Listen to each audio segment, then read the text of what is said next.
আমরা আমজনতার দলের পক্ষ থেকে আজকের যে কর্মসূচি নিয়েছি, অত্যন্ত ভারাক্রান্ত হৃদয়ে বলতে চাচ্ছি, বাংলাদেশ স্বাধীনতার ৫৪ বছর পরেও আমাদের স্বাস্থ্য সুরক্ষা কর্মসূচি নিয়ে রাস্তায় নামতে হয়েছে।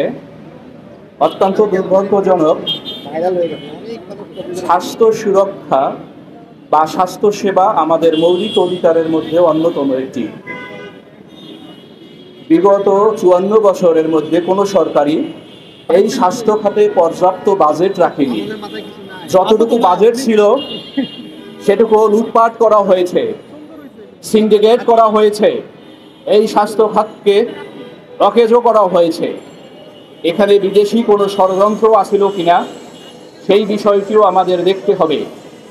আমাদের স্বাস্থ্য খাতকে যেহেতু নাজুক করা হয়েছে, পার্শ্ববর্তী একটি দেশ তার সুবিধা নিয়েছে।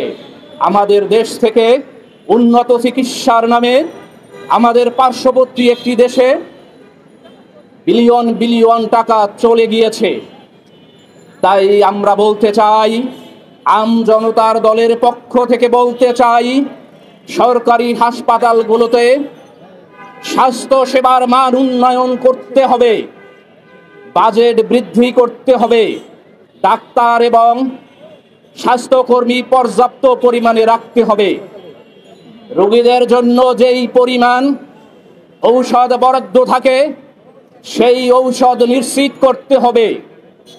পাশাপাশি আমাদের সাধারণ মানুষের পক্ষে সাধারণত যে পরীক্ষা নিরীক্ষা বাইরে গিয়ে করা খুব কঠিন হয়, সেই পরীক্ষা নিরীক্ষার যন্ত্রপাতি রক্ষণাবেক্ষণ এবং সরকারিভাবেই এই পরীক্ষা নিরীক্ষা নিশ্চিত করতে হবে।